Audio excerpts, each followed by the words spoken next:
हम हैं रेकी अध्याय 1 में। और आज डे 2 में हम बात कर रहे हैं।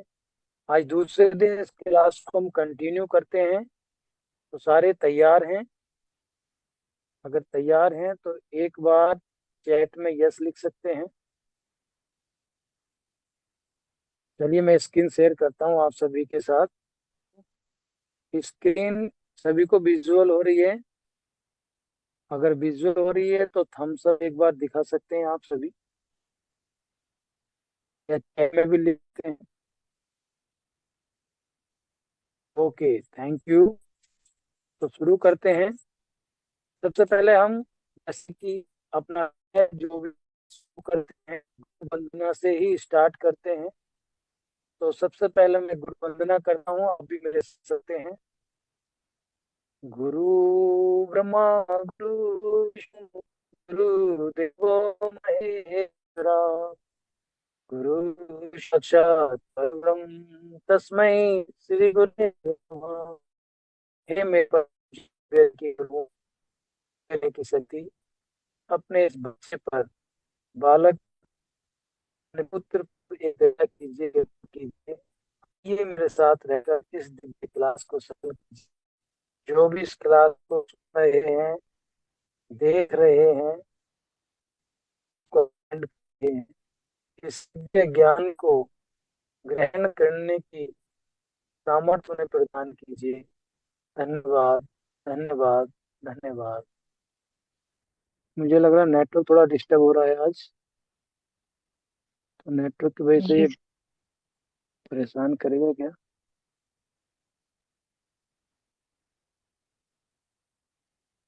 सर, आवाज नहीं आ रही। अभी आवाज क्लियर है? अगर क्लियर है तो एक बार थम्स अप कर सकते सर हैं। अभी तक। मेरी वॉइस आ रही है सभी तक? Okay, thank you. ठीक है, हम इसको आज वहीं से कंटिन्यू करते हैं जहाँ कल छोड़ा था। थोड़ा सा मैं ओरा के बारे में डिस्कस करूंगा, क्योंकि कल जो ओरा का मैं एक पिक्चर आपको दिखाने वाला था, फोटो, वो नहीं दिखा पाया था कि एक डिस्टर्ब व्यक्ति का आभामंडल कैसा होता है और एक पॉजिटिव ऊर्जा क्षेत्र कैसा होता है। आप इसमें देख रहे हैं स्क्रीन में, जो फर्स्ट वाला है ये एक मैन है और एक चाइल्ड है। इन दोनों में आपको कुछ समझ में आ रहा है ऑरा किस तरह है? देखिए, जो पहला वाला है इसका ऑरा गोल सर्कल में है और बराबर सेफ में है चारों तरफ। लेकिन जो दूसरे वाला है रोग कारक असंतुलित ऊर्जा क्षेत्र, ये एक तरफ से गायब है, एक तरफ थोड़ा ज्यादा है, एक तरफ कम है, और ये बीच में कटा फिटा है। समझते हैं आप बात? इसी तरह से आप अनुमान लगा सकते हैं कि ये व्यक्ति या तो बीमार होने वाला है या तो बीमार है। अब ये पहले से ही बीमार है, इसलिए इसका ज्यादा अनबैलेंस हो चुका है। लेकिन ये थोड़ा बहुत कट स्टार्ट हो रहा है, तो पता लगता है कि ये बीमारी आने वाली है। हम और स्कैनिंग कैसे करते हैं एक बार ये समझ लेते हैं, ठीक है? मान लीजिए कि अध्याय 1 का स्टूडेंट है कोई, या फिर चैनल है। चैनल मतलब कि आपने रैकी अटेंडमेंट ले लिया है और अब आपके हाथों से रैकी चैनल होने लगी है, बहने लग गई है। तो आपने किस प्रकार अपनी या अपने परिवार या संबंधियों की ओरा की क्लिनजिंग करनी है? सबसे पहले आप प्रॉपर रैकी को कॉल करेंगे, जैसे कि मैंने कल भी बताया था आपको।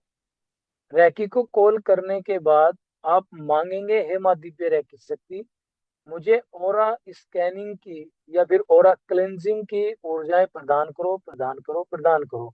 हाथों को धीरे धीरे नीचे लाएंगे, आगे पीछे करके देखेंगे इस तरह। और जब आपको लगे ऊर्जा का दबाव महसूस होने लग गया, तो व्यक्ति को इस तरह खड़ा कर लेना अपने सामने। उसका मुंह आपकी तरफ रहेगा, उसको शांत कर देना। और आपके नाखूनों का जो पार्ट है, यानी कि उंगली के आगे वाला हिस्सा, इससे धीरे धीरे इस तरह ऊपर से नीचे की तरफ, क्राउन चक्र से भी और 1 फीट ऊपर से खींचना शुरू करना है और नीचे की तरफ खींचते लाना है। या पानी भर के रखना है नमक का, उसमें उसको डालते जाना, या फिर कल्पना में आवाहन कर लेना अग्नि कुंड का, और अग्नि में उसको समर्पित कर देना, सौंप देना। या आकाश में भी उछाल सकते हैं। लास्ट में चोकरे तो नहीं मिलता लेवल 1 में। तो आप इस तरह करके इसको कर सकते हैं। 3 बार आगे से, 3 बार लेफ्ट साइड से, 3 बार राइट साइड से, 3 बार पीछे से, सेम प्रक्रिया रहेगी। इसको आप बैठा के भी कर सकते हैं, खड़े करके भी कर सकते हैं। अगर कंडीशन आपके विक्टिम की थोड़ी ज्यादा आपको डाउन लग रही है तो उसको लिटा के भी कर सकते हैं। पहले सामने से कर दिया लिटा के, करवट चेंज ली उसकी, और फिर करवट से कर दिया, फिर उसको पीछे से किया, और फिर उसको दूसरे साइड से कर दिया। इसी प्रकार अगर किसी एक पार्टिकल अंग का करना हो, जैसे सिर्फ हाथ का या पैर का या सिर्फ चेस्ट का, तो ये नीचे जो आप पिक्चर देख रहे हैं, इसमें आप देख रहे हैं कि वो किस तरह खींच रहा है। एक हाथ नीचे लेना है, एक हाथ ऊपर लेना है, और इस तरह आप खींचते जाएंगे आगे की तरफ, कंधे से शुरू करते हुए उसकी उंगलियों की तरफ लेते जाएंगे। 3 बार इस तरह खींचना है जैसे आप कुछ निकाल रहे हो। कल्पना करना है कि जैसे जैसे आप उसको निकाल रहे हो, गंदगी को, नेगेटिविटी को, तो आप कालिस जैसा निकाल रहे हो और अग्नि को देते जा रहे हो। अग्नि में वो जल रहा है, और जितनी बार आप करते जा रहे हो उतनी बार वो क्लीन होते जा रहा है। इसको आप 10 से 15 बार करेंगे तो कई बार हीलिंग की भी जरूरत नहीं पड़ती। अभी आपने प्रैक्टिकल देखा, जैसे मैंने अभी किया उनकी ऑरा की क्लींजिंग, तो उन्होंने बहुत हल्का अपने आप को महसूस किया। ठीक है किरण जी ने। इसी तरह आप इसको प्रैक्टिकल करेंगे। क्लियर हो गया? मैंने कल भी बताया था, और एक बार फिर दिखा देता हूँ। हमारे जो बॉडी में अ, चक्रास हैं वो कहाँ कहाँ स्थित हैं। आपका मूलाधार चक्र सबसे नीचे है। जब ये सुखासन में बैठे हैं तो देखो सबसे नीचे जो है लाल कलर का, ये मूलाधार चक्र है। उसके ऊपर है स्वादिष्ठान चक्र जो ऑरेंज कलर में है। उसके ऊपर है मणिपुर चक्र येलो कलर में। हृदय चक्र हृदय के बीचों बीच ग्रीन कलर में है। स्काई ब्लू कलर जो आप देख रहे हैं, ये कंठ चक्र है। और उसके ऊपर आज्ञा चक्र, और लास्ट में सर के ऊपर है सहस्रार चक्र या क्राउन चक्र। ये चक्रों की लोकेशन है और कलर है। ठीक है, मैंने बाकी चीजें कल कवर की थी।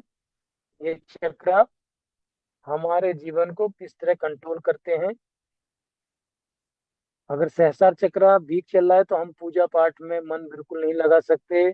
आध्यात्मिकता से हम थोड़ा सा दूर ही चले जाएंगे, डिस्कनेक्ट होने लग जाएंगे।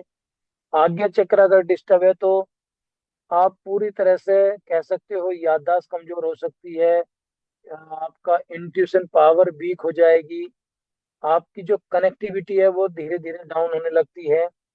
और आपका जो है एक तरह से कहा जाए टेलीपैथी वगैरह तो बहुत दूर की चीज हो जाती है।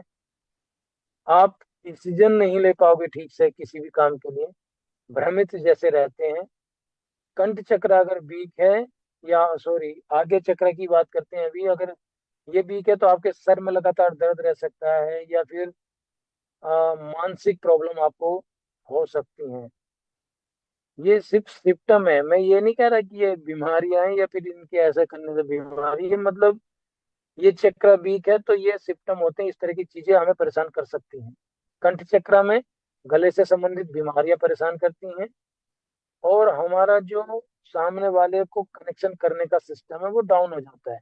मतलब मैं अपनी बात आप तक पहुंचा पा रहा हूँ, आप मुझे अच्छे से सुन पा रहे हैं, तो मेरी बातों को सुनने के बाद आपको कैसा फील हो रहा है आप खुद महसूस कर सकते हैं।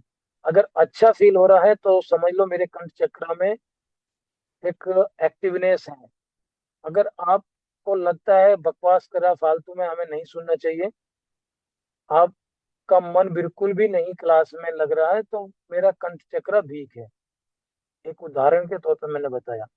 इसी तरह होता है सभी के साथ। बहुत सारे लोग आपने देखे होंगे जो अपनी बात कहना चाहते हैं, लोग उनकी बात नहीं मानते। ऐसे बहुत सारे लोग देखे होंगे जो अगर कुछ भी बोलने लग जाए तो हम रुक के उनकी बातें सुनते हैं। ठीक है, ये है आपके कंठ चक्र का एक्टिव होने का प्रमाण।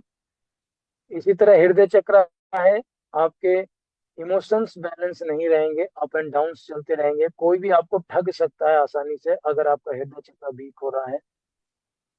कोई भी आपको इमोशनली हर्ट कर सकता है अगर आपका हृदय चक्र वीक है, और हृदय से संबंधित बीमारियां आ सकती हैं। मणिपुर चक्र, पेट से संबंधित बीमारी आएंगी, पाचन तंत्र से रिलेटेड बीमारी आएंगी, और आपका पद प्रतिष्ठा में, धन संपदा में अगर ये अनबैलेंस है तो डिस्टर्ब करेगा, अगर ये बैलेंस है तो बहुत अच्छे से आपको पॉजिटिव रखेगा, पॉजिटिव। और रास्ते खुले रहेंगे आपके पास धन संपदा आने के, मान सम्मान आपका बढ़ता जाएगा, लोग आपकी रिस्पेक्ट करते जाएंगे। इसी तरह आपका फिर आता है स्वादिष्टान चक्र। ये क्रिएटिविटी के लिए होता है, अगर ये वीक है तो हम ज्यादा कुछ क्रिएट नहीं कर पाते, अगर ये एक्टिव है तो बहुत अच्छे से हम अच्छी अच्छी चीजें क्रिएट कर सकते हैं। लॉन्चिंग जिसको कहते हैं, लॉन्च कर सकते हैं कुछ भी इस तरह का चीज। और पुरुष या महिला संबंधी हेल्थ बिगड़ना या अच्छा रहना इसी चक्रास की वजह से होता है, ये उसी को कंट्रोल करता है। मूलाधार चक्र आपके जो नीड की चीजें हैं, जैसे रोटी कपड़ा मकान कह सकते हो शॉर्टकट में, उसको कंट्रोल करता है। हमारी बोन्स और ज्वाइंट से रिलेटेड चीजों को कंट्रोल करता है। ठीक है, मेरी बात आप तक पहुंच पा रही है, आप सुन पा रहे हैं तो एक बार यस लिख सकते हैं चैट में। हम कल यहाँ तक बात कर चुके थे, उसी को मैंने थोड़ा सा रिपीट किया है। थैंक यू, थैंक यू जी। आगे बढ़ते हैं। भोजन का हमारे जीवन पर या फिर हमारी ऊर्जा पर क्या प्रभाव पड़ता है, इस चीज के बारे में आज हम जानेंगे। सबसे पहले आप ये अच्छे से समझ लेना कि भोजन हमारे पेट में सड़ना नहीं चाहिए, पचना चाहिए। और भोजन सड़ता कब है? जब हम मिसमैच भोजन करते हैं, जैसे दाल रोटी सब्जी के साथ हम ऊपर से खटाई खा लेते हैं या साथ में खटाई खाते हैं, तो वो भोजन को सड़ाने का काम करता है, क्योंकि इस तरह के हार्मोन्स या फिर पचाने वाली जो चीजें, हम ज्यादा डीप में नहीं जाएंगे, वो बॉडी हमारी नहीं छोड़ पाती है, जैसे वो कंफ्यूज हो जाती है, ऐसा समझ लो।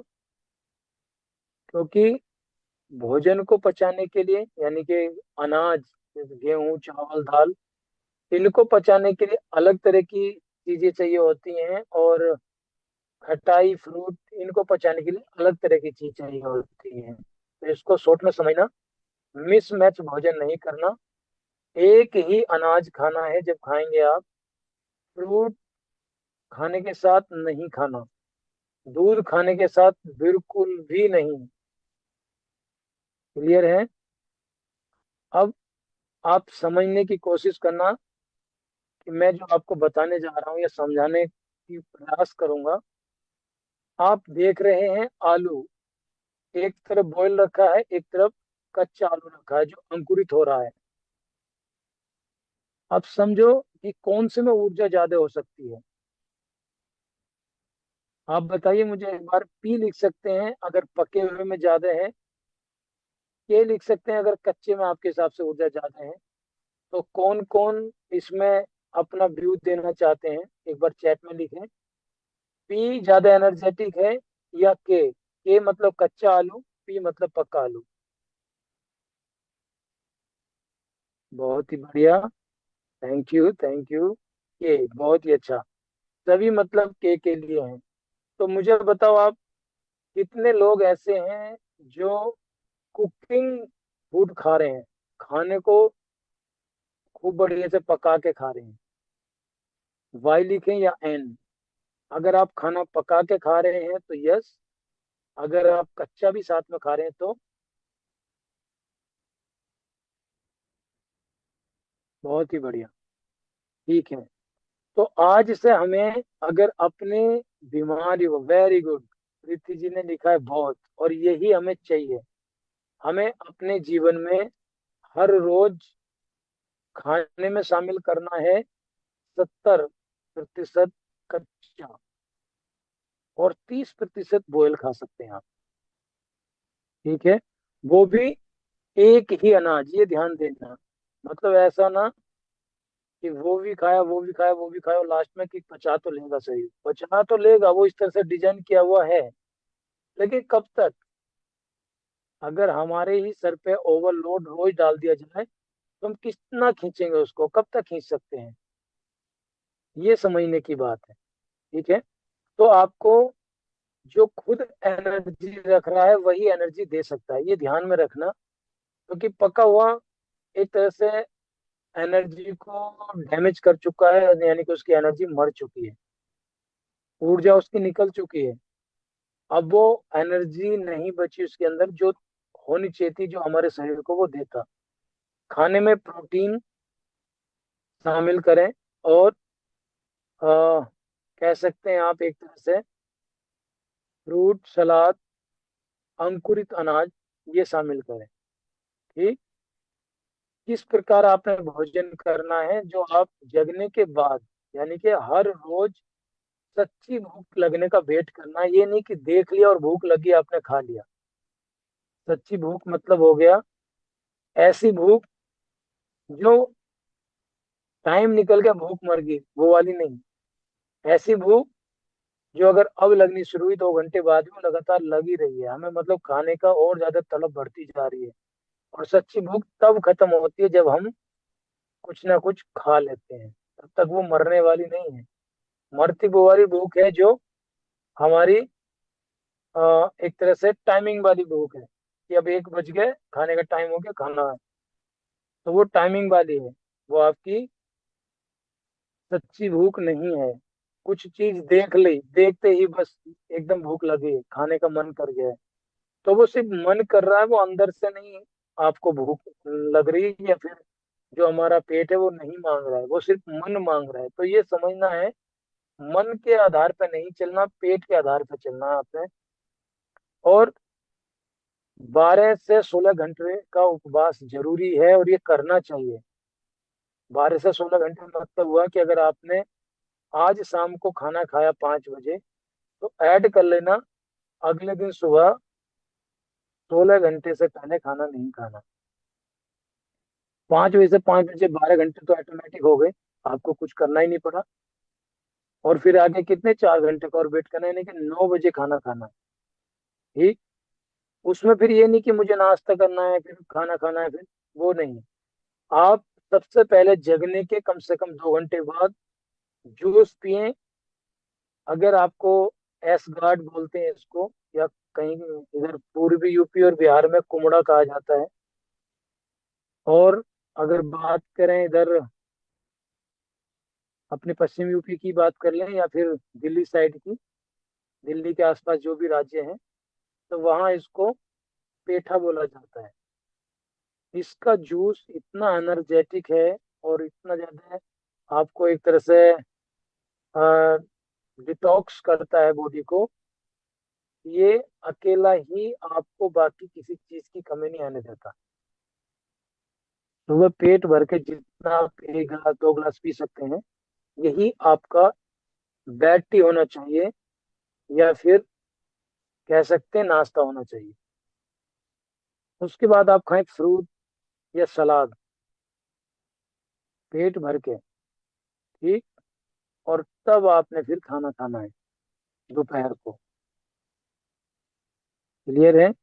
इस तरह जब आप चलेंगे तो आप अंकुरित भोजन कर सकते हैं, अंकुरित अनाज का इस्तेमाल कर सकते हैं। जब हम सेकंड टाइम बोलते हैं कि अभी नाश्ते का टाइम हो गया, अगर आपको लगता है भूख लगी है, तो इसका इस्तेमाल करें, इसका प्रयोग करें।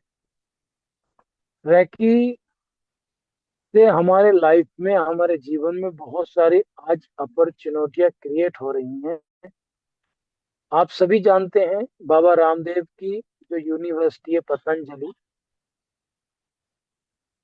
वहां पे आजकल क्लासेस शुरू हो चुकी हैं, और डॉक्टरेट का एक तरह से उपाधि देने का वहाँ काम किया जाने की तैयारी हो रही है।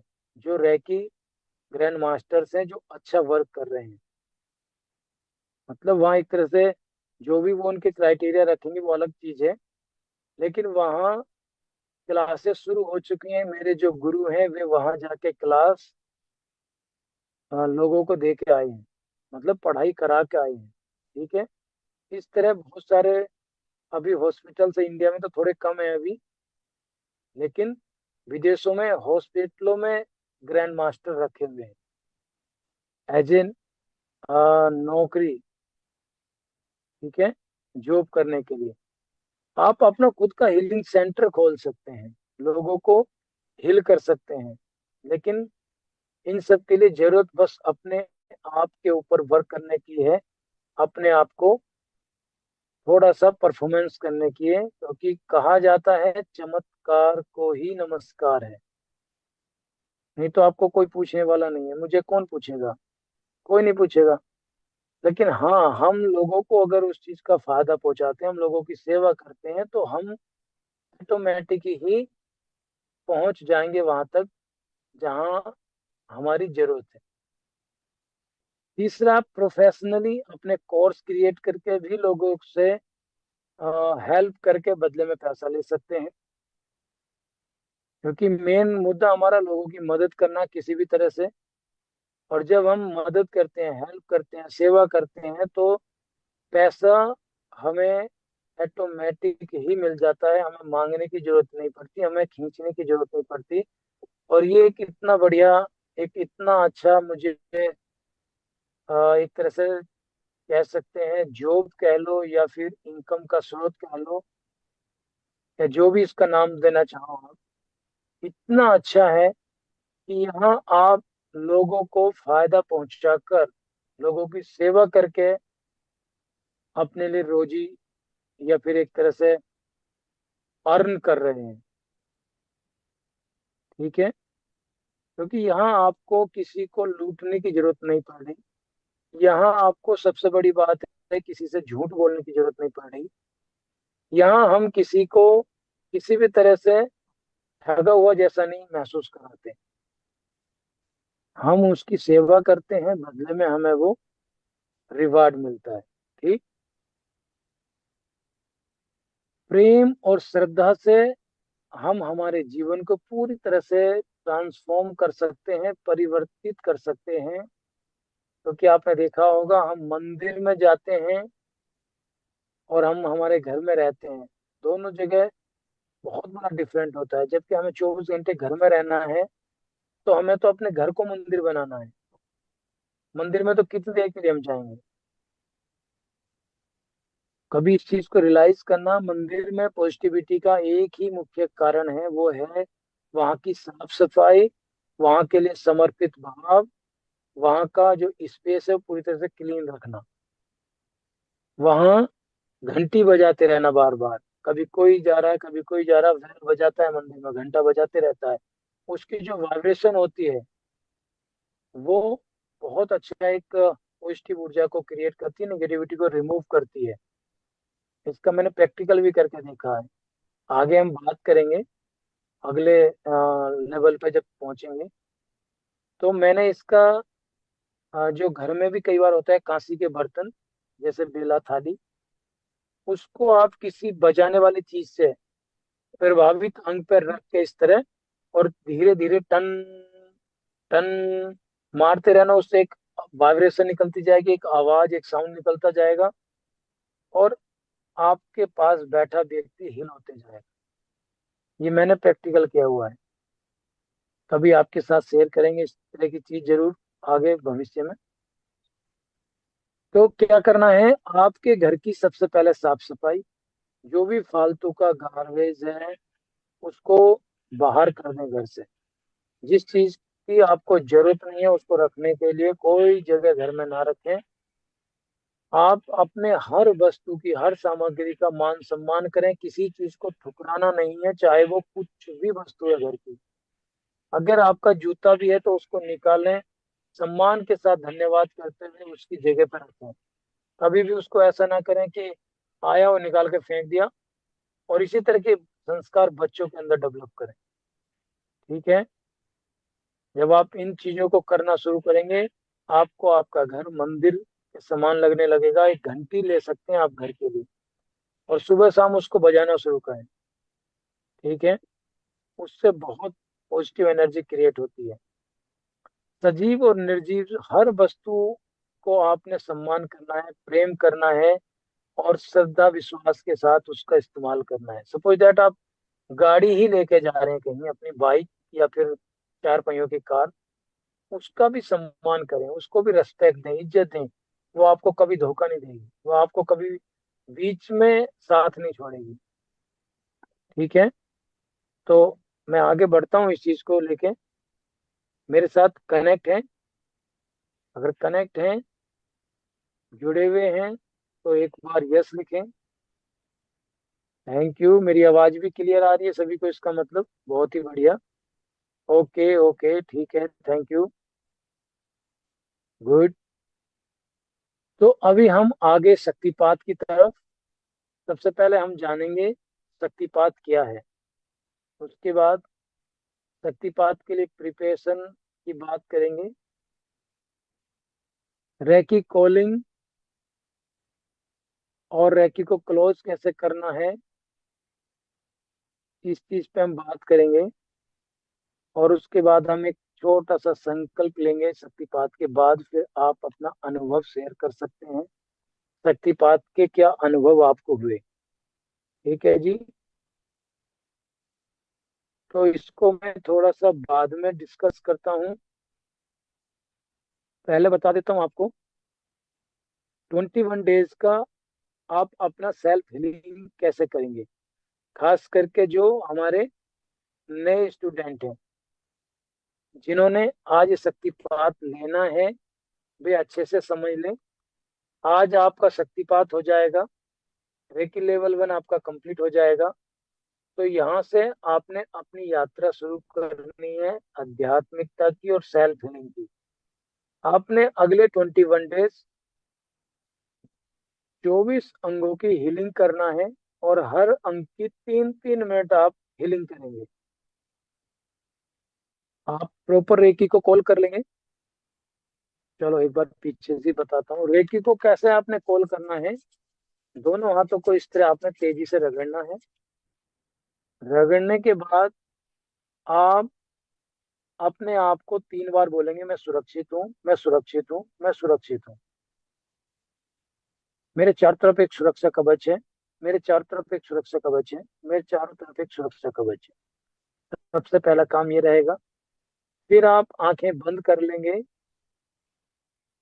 और बोलेंगे, हे माँ दिव्य रह की शक्ति, हे दिव्य रह की गुरुओं, आइए, आइए, आइए।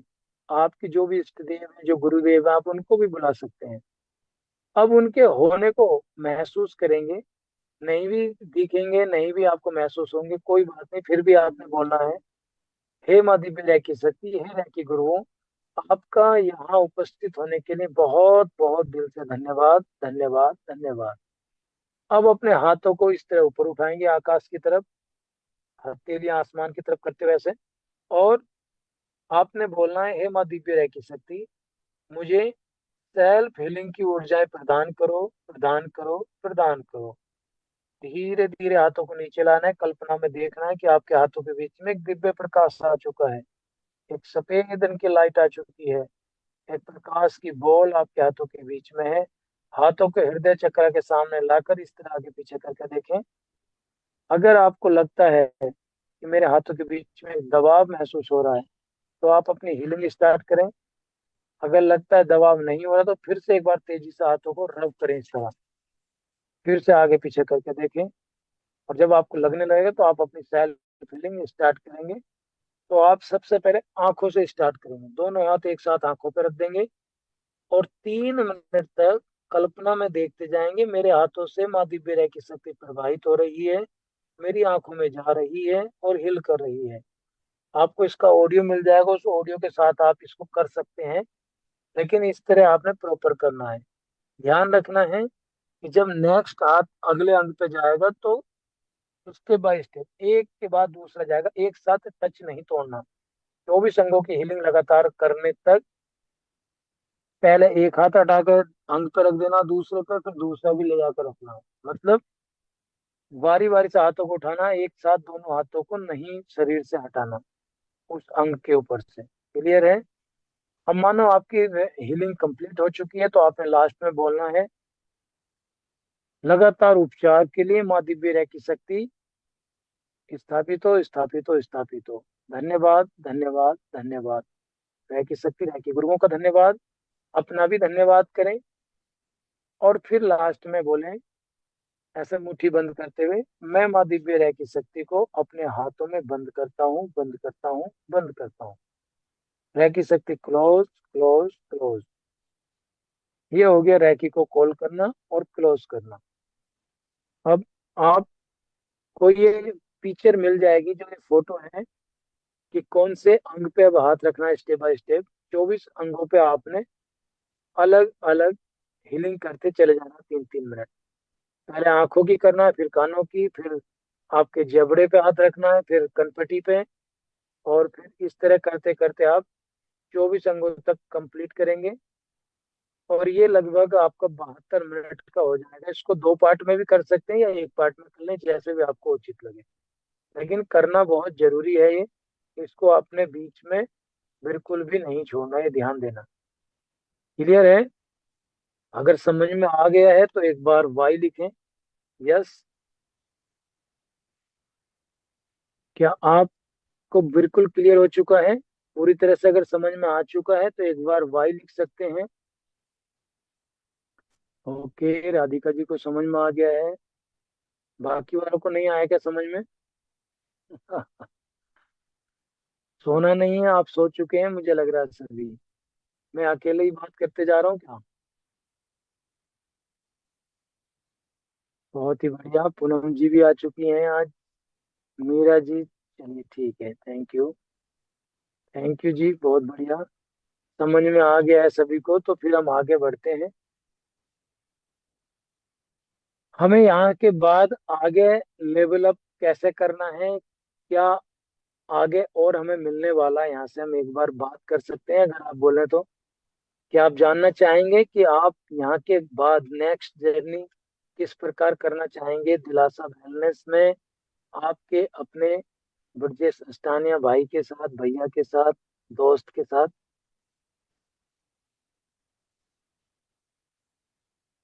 हाँ बिल्कुल, रिकॉर्डिंग मिलेगी। रिकॉर्डिंग इसलिए मैंने लाइव कर दी है, आप आराम से देख सकते हैं। वो भी लिंक आपको मिल जाएगा। तो ठीक है, मैं आपके साथ शेयर करता हूँ अब नेक्स्ट आप इसके बाद की जर्नी कैसे करने वाले हैं। 21 डेज आपने सेल्फ हीलिंग करनी है। 20 डेज जब कंप्लीट हो जाएंगे, आप जिस ग्रुप में है उसमें मैसेज करेंगे, मेरे 20 डे कंप्लीट हो गए हैं, 21 डेज कंप्लीट हो गए हैं। और 21 डेज के बाद 22 डेज जिस दिन शुरू होगा आपका, हम नेक्स्ट लेवल की तैयारी करेंगे। वहां हम सीखेंगे रैकी सिंबल्स क्या हैं। जिस चीज को हम 15 मिनट हिल करेंगे, उस चीज को हम मात्र 5 से 10 मिनट में हिल करेंगे, सिंबलों के माध्यम से। हम सिंबलों के द्वारा कैसे हीलिंग कर सकते हैं वो सीखेंगे, और ये सिंबल क्या होते हैं उनके बारे में हम डिस्कस करेंगे। डिस्टेंस हीलिंग, आप बैठे हैं मान लीजिए बिहार में, और आप हीलिंग करना चाहते हैं दिल्ली में अपने किसी अ, सगे संबंधी की, दोस्त की, किसी की रिलेटिव की। आप बैठे हैं मान लो जयपुर में, राजस्थान, और आपका कोई भाई बैठा है कलकत्ता में। आप कैसे हीलिंग करेंगे, तो ये प्रक्रिया हम यहाँ समझाएंगे, सिखाएंगे, आगे डिस्कस करेंगे अगले स्टेप में। आप समझेंगे टेलीपैथी, किसी के भी मस्तिष्क को कोई मैसेज कैसे दे सकते हैं। सुरक्षा कवच बनाना सीखेंगे हम, और विष बॉक्स से किस प्रकार हम अपनी विष को पूरी करा सकते हैं। ये सारी चीजें हम लेवल 2 यानी कि अगले अध्याय में सीखने वाले हैं। ठीक है जी। तो मैं बात करता हूँ आज के सेशन की। अब जिन लोगों ने अटेंडमेंट ले रखा है, जिनको अटेंडमेंट नहीं लेना अभी, वो क्लास को अब छोड़ सकते हैं, क्योंकि जो अटेंडमेंट सिर्फ लेने वाले हैं अब वही क्लास में रहें। अब यहाँ अटेंडमेंट की तैयारी होगी और मैं उनको सिर्फ गाइड करूंगा। तो आप लोग एग्जिट कर सकते हैं, जो बाकी लोग क्लास में थे, जो सिर्फ नॉलेज के लिए क्लास में आए हुए थे। ठीक है, थैंक यू, बहुत बहुत आपका सभी का धन्यवाद। चलिए ठीक है। अब जिन लोगों को आज अटूनमेंट लेना है वो ध्यान से समझे। अटूनमेंट क्या होता है? ये गुरु शिष्य आधारित एक विद्या है, एक परंपरा है, एक टेक्निक है। यानी कि जो ऊर्जाओं से कनेक्ट होते हैं या होना जानते हैं, थोड़ा डीप में जाना सीख गए हैं, वे अपने स्टूडेंट्स को या फिर किसी भी व्यक्ति को जो लेना चाहता है अटूनमेंट, उनको एक तरह से डीप रिलैक्सेशन करा के उनकी ऊर्जा को ब्रह्मांडीय ऊर्जाओं से, दैवीय ऊर्जाओं से कनेक्ट करते हैं। ठीक है जी। इसी चीज को हम अटूनमेंट कहते हैं। उनकी जो ऊर्जा का लेवल है एक तरह से उसको बढ़ाया जाता है और बैठी हुई ऊर्जा को ऊपर उठाया जाता है। ये है अटूनमेंट। अटूनमेंट के लिए क्या क्या प्रिपरेशन करनी है वो हम बात करेंगे अभी। आपने सबसे पहले, मैं टाइम दूंगा अभी, थोड़ा सा मुंह हाथ धुलाई करके बैठना है। कैजुअल कपड़े नहीं पहनना, अच्छे कपड़े, ब्लैक ना हो कपड़े। कलर की बात करें तो गोल्डन हो तो सबसे अच्छा है, पिंक भी चल सकते हैं, मतलब कोई भी चल सकता है, लेकिन ब्लैक ब्लैक नहीं हो। पहला चीज। दूसरा चीज ये, एक ऐसे आसन का चुनाव करना है जिसको आप परमानेंट अपने साथ रखेंगे। यानी कि जब भी आपका अटेंडमेंट होगा उसी आसन पे बैठने की कोशिश करेंगे। जब भी आप सेल्फ फीलिंग करेंगे उसी आसन पे बैठ के करेंगे। जब भी आप ध्यान करेंगे तो उसी आसन का आप प्रयोग करेंगे। कोशिश करना है उन्हीं वस्त्रों का प्रयोग करने की जिन वस्त्रों में आज अटेंडमेंट होगा।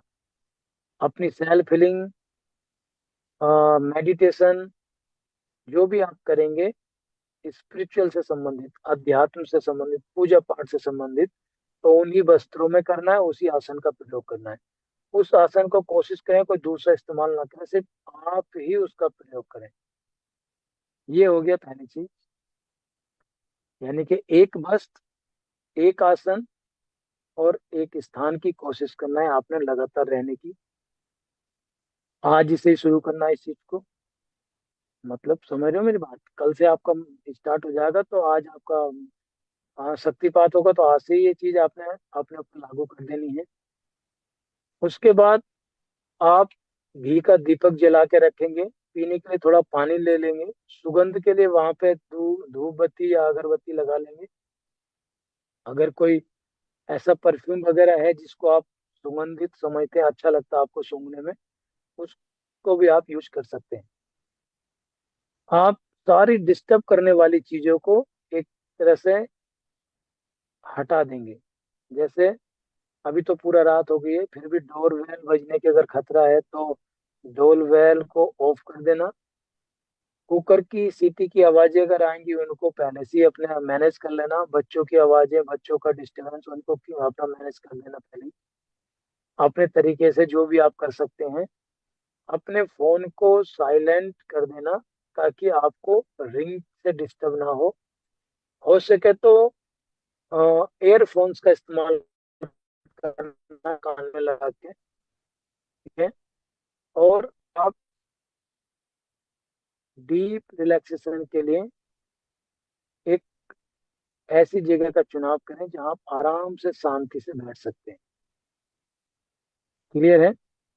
मैं आपको बताऊंगा, आपने स्टेप बाय स्टेप वो चीजें करते जाना। जैसे मैं बोलूंगा हाथों को रब करें, रब करना है तेजी से इस तरह।